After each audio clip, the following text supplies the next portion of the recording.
Shalom Bapak Ibu Saudara yang terkasih. Puji Tuhan kalau hari ini kita berjumpa lagi lewat konten Indah Bersamamu di dalam YouTube channel saya, Jeffrey Channel. Dan saya berharap bahwa channel ini boleh menjadi berkat bagi Bapak Ibu sekalian dimanapun Anda menyaksikan atau mendengarkan renungan singkat ini. Dan Bapak Ibu sudah bisa men-sharekannya kepada teman, kerabat, dan keluarga lainnya supaya semakin banyak orang boleh diberkati, semakin banyak orang boleh dibawa dekat lagi kepada Tuhan. Nah Bapak Ibu Saudara, tema kali ini adalah perlu proses. Bapak Ibu Saudara, di dalam Tuhan itu tidak ada jalan pintas, ya, ingat baik-baik. Jadi jangan mau buru-buru sama Tuhan, sebab semuanya butuh proses, semuanya perlu proses. Bapak Ibu Saudara, orang nggak bisa langsung pintar, harus melewati sekolah, harus melewati ujian dan sebagainya, dan semua itu merupakan proses. Dalam hidup ini Bapak Ibu Saudara, kita terus dibentuk melalui setiap proses yang ada, sehingga sampai akhirnya kita bisa menyerupai Dia. Bapak Ibu Saudara, itu sebabnya pada waktu kita diproses, biarlah memang nggak ada yang enak selama diproses, nggak ada yang enak. Tetapi ketika kita mampu melewati setiap proses yang Tuhan izinkan terjadi dalam hidup kita, sebagaimana Ayub katakan bahwa kalaupun ia memproses aku akan timbul seperti emas. Bapak Ibu Saudara, pada akhirnya ujung-ujungnya semuanya akan menjadi seperti emas, mulia. Bapak Ibu Saudara, itu sebabnya jalani setiap proses yang ada dalam hidup ini tanpa protes, tanpa mengeluh, sebab kita tahu bahwa tidak ada satu hal pun yang terjadi dalam hidup kita tanpa seizin daripada Tuhan. Jadi semuanya Tuhan izinkan yang merupakan sebuah proses dalam hidup kita. Dan pada akhirnya kalau kita bisa mampu melewati setiap proses itu, kita akan melihat kemuliaan Tuhan. Mari kita berdoa terlebih dahulu. Bapak Ibu Saudara, Bapa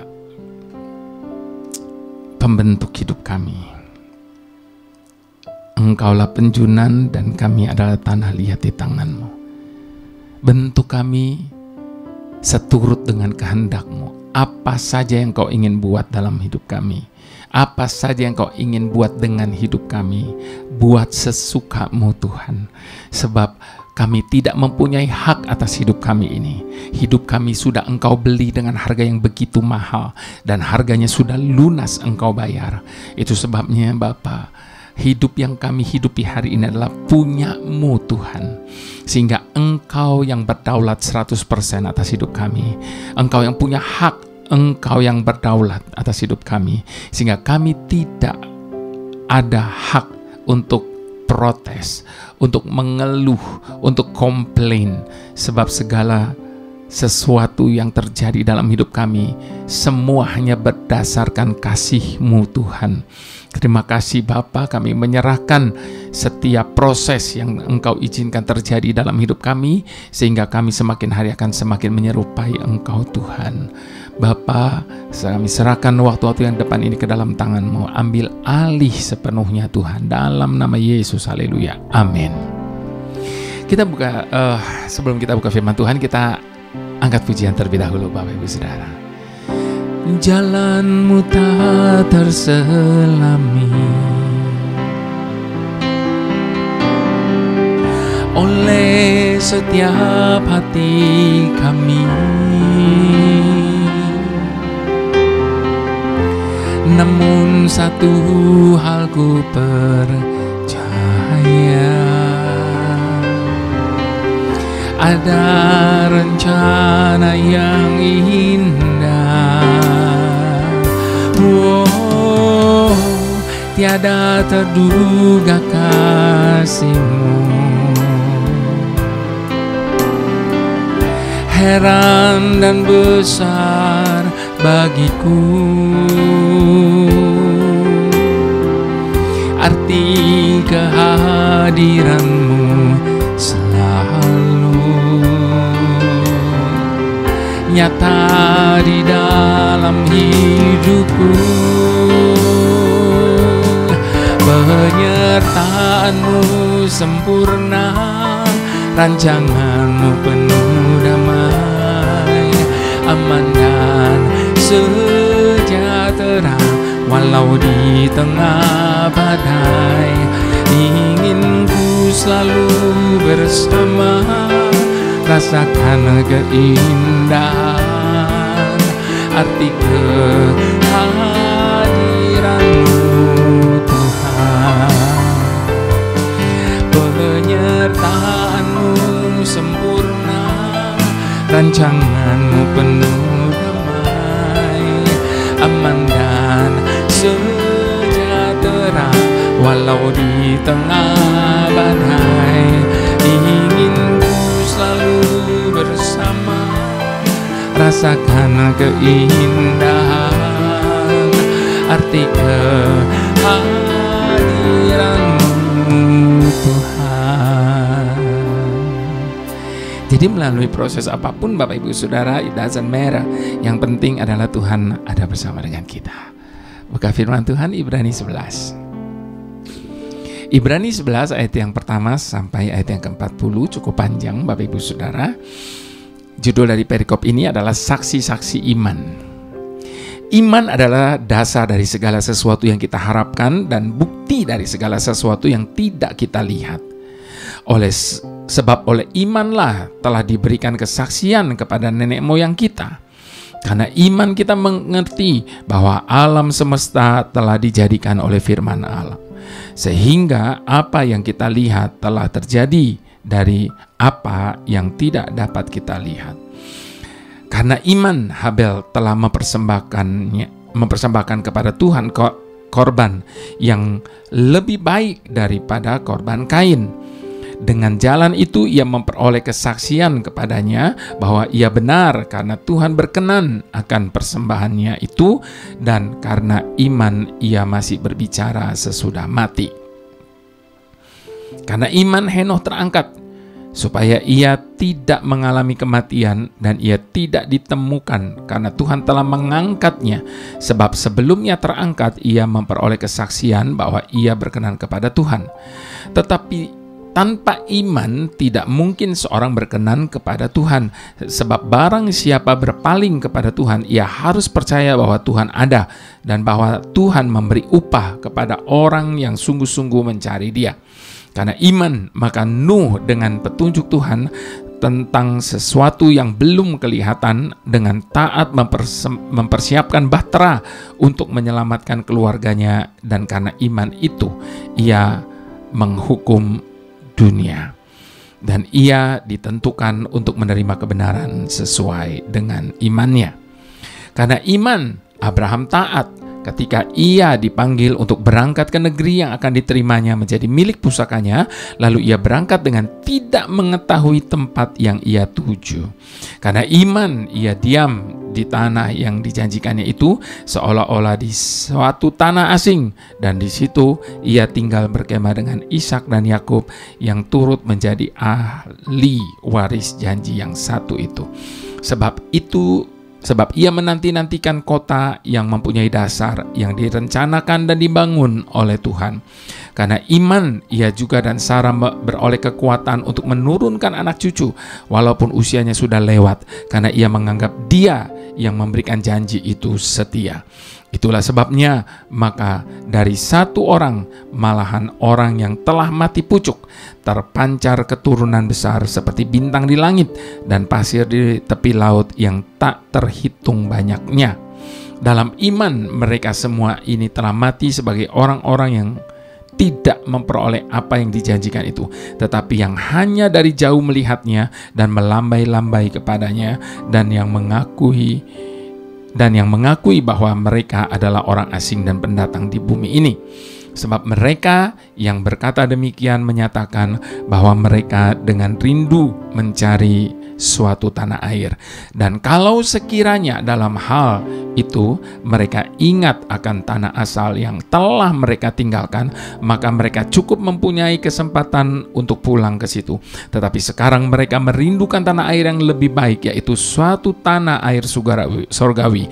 Sebab itu Tuhan tidak malu disebut Tuhan mereka, karena Ia telah mempersiapkan sebuah kota bagi mereka. Karena iman maka Abraham tatkala ia dicobai mempersembahkan Ishak. Ia yang telah menerima janji itu rela mempersembahkan anaknya yang tunggal, walaupun kepadanya telah dikatakan, keturunan yang berasal dari Ishaklah yang akan disebut keturunanmu. Karena ia berpikir bahwa Tuhan berkuasa membangkitkan orang-orang sekalipun di antara orang mati, dan dari sana seakan-akan telah menerimanya kembali. Karena iman maka Ishak sambil memandang jauh ke depan memberikan berkatnya kepada Yakub dan Esau. Karena iman maka Yakub ketika hampir waktunya akan mati memberkati kedua anak Yusuf, lalu menyembah sambil bersandar pada kepala tongkatnya. Karena iman maka Yusuf menjelang matinya memberitakan tentang keluarnya orang-orang Israel dan memberi pesan tentang tulang belulangnya. Karena iman maka Musa setelah ia lahir disembunyikan selama 3 bulan oleh orang tuanya, karena mereka melihat bahwa anak itu elok rupanya dan mereka tidak takut akan perintah raja. Karena iman maka Musa setelah dewasa menolak disebut anak putri Fir'aun, karena ia lebih suka menderita sengsara dengan umat Tuhan daripada untuk sementara menikmati kesenangan dari dosa. Ia menganggap penghinaan karena Kristus sebagai kekayaan yang lebih besar daripada semua harta Mesir, sebab pandangannya ia arahkan kepada upah. Karena iman maka ia telah meninggalkan Mesir dengan tidak takut akan murka raja. Ia bertahan sama seperti melihat apa yang tidak kelihatan. Karena iman maka ia mengadakan Paskah dan pembersihan darah, supaya pembinasa anak-anak sulung jangan menyentuh mereka. Karena iman maka mereka telah melintasi Laut Merah sama seperti melintasi tanah kering, sedangkan orang-orang Mesir tenggelam ketika mereka mencobanya juga. Karena iman maka runtuhlah tembok-tembok Yeriko setelah kota itu dikelilingi 7 hari lamanya. Karena iman maka Rahab perempuan sundal itu tidak turut binasa bersama-sama dengan orang-orang durhaka, karena ia telah menyambut pengintai-pengintai itu dengan baik. Dan apakah lagi yang harus aku sebut? Sebab aku akan kekurangan waktu apabila aku hendak menceritakan tentang Gideon, Barak, Simson, Yefta, Daud, dan Samuel dan para nabi yang karena iman telah menaklukkan kerajaan-kerajaan, mengamalkan kebenaran, memperoleh apa yang dijanjikan, menutup mulut singa-singa, memadamkan api yang dahsyat. Mereka telah luput dari mata pedang, telah beroleh kekuatan dalam kelemahan, telah menjadi kuat dalam peperangan, dan telah memukul mundur pasukan-pasukan asing. Ibu-ibu telah menerima kembali orang-orang yang telah mati sebab dibangkitkan, tetapi orang-orang lain membiarkan dirinya disiksa dan tidak mau menerima pembebasan supaya mereka beroleh kebangkitan yang lebih baik. Ada pula yang diejek dan didera, bahkan yang dibelenggu dan dipenjara. Mereka dilempari, digergaji, dibunuh dengan pedang. Mereka mengembara dengan pakaian kulit domba dan kulit kambing sambil menderita kekurangan, kesesakan dan siksaan. Dunia ini tidak layak bagi mereka. Mereka mengembara di padang gurun dan di pegunungan, dalam gua-gua dan celah-celah gunung, dan mereka semua tidak memperoleh apa yang dijanjikan itu, sekalipun iman mereka telah memberikan kepada mereka suatu kesaksian yang baik. Sebab Tuhan telah menyediakan sesuatu yang lebih baik bagi kita. Tanpa kita mereka tidak dapat sampai kepada kesempurnaan. Nah, Bapak Ibu Saudara, kita baca tadi berkali-kali, berulang kali karena iman. Karena iman Abraham taat ketika ia dipanggil untuk berangkat ke negeri yang diterimanya menjadi milik pusakanya. Kalau kita mau merenungkan kehidupan kita saat ini, Bapak Ibu Saudara, maka disadari atau tidak disadari, maka saat ini kita sedang berada dalam sebuah dunia yang bergerak begitu cepat. Sehingga keadaan inilah yang membuat setiap kita berada di dalam tatanan dunia yang dibuat sedemikian rupa dengan segala sesuatunya yang serba instan. Hampir segala hal dalam hidup ini, di dunia ini, sekarang dapat dicapai dengan cara yang instan. Beberapa waktu yang lalu saya mendapat sebuah cerita bagaimana ada dua orang tua yang berkata, saya memasukkan anak saya yang masih kecil ke sebuah lembaga pendidikan untuk dapat belajar membaca.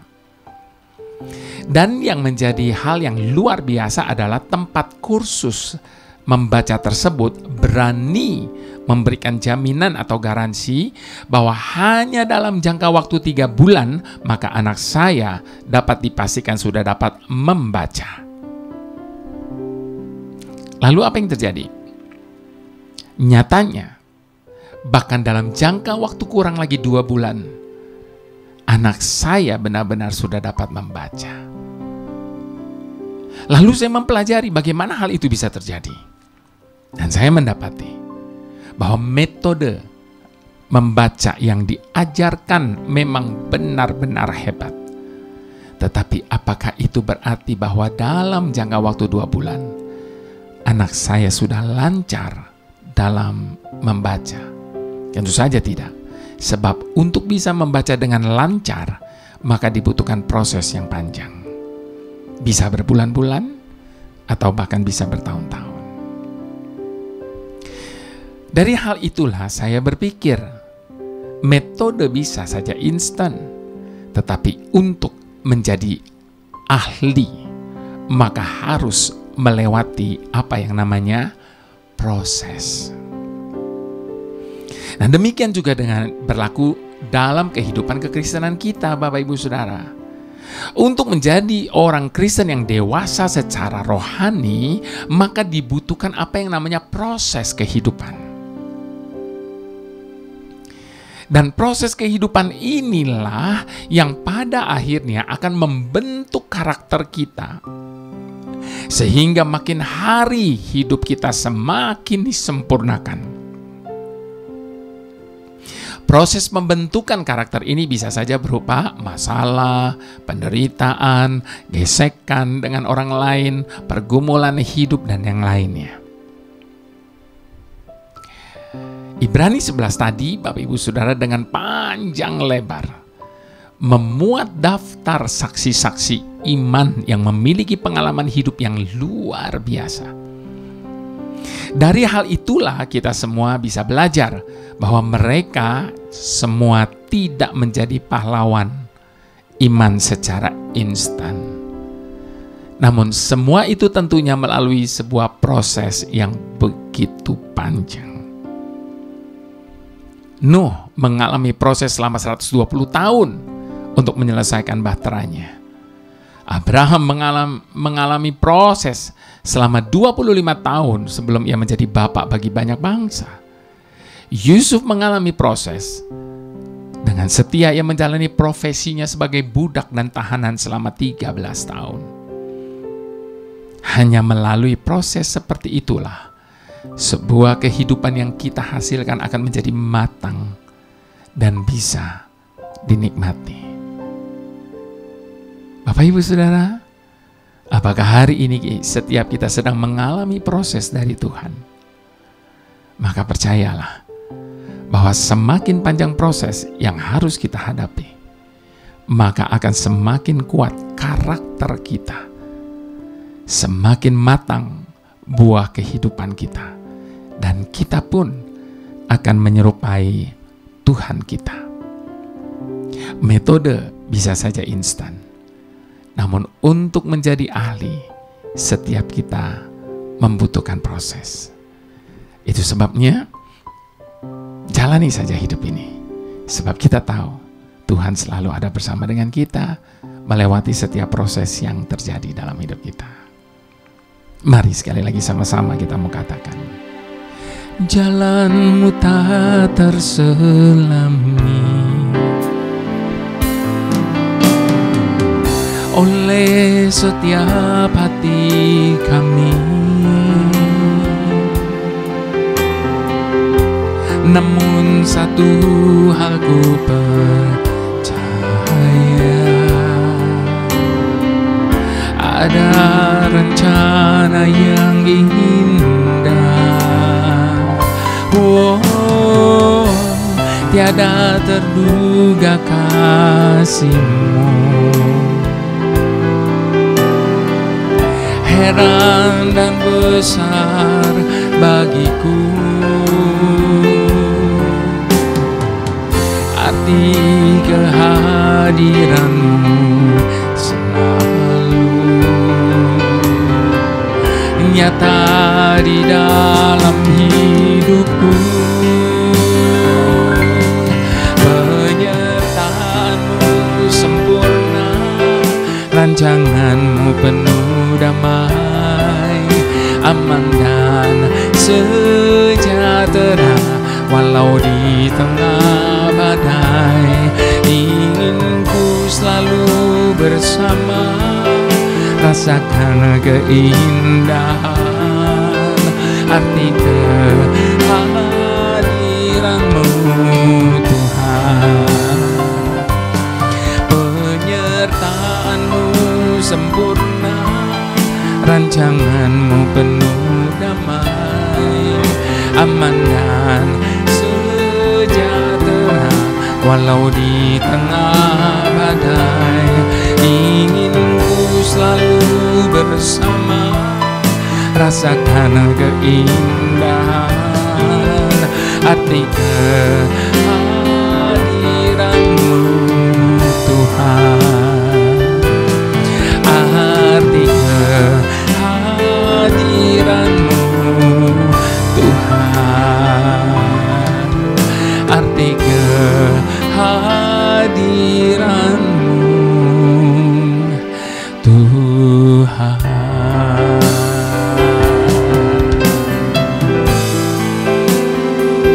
Selamanya bersamamu, melewati segalanya. Kami percaya ada jalan-Mu ya Tuhan, setia kepadamu dalam segalanya, dalam segala. Iralah boya rabashandina, hinarana baya rabashandina.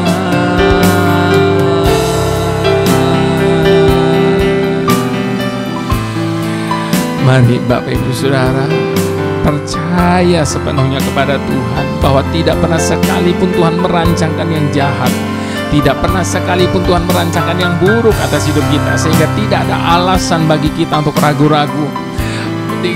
Tidak ada alasan bagi kita untuk tidak percaya akan setiap jalan-jalannya.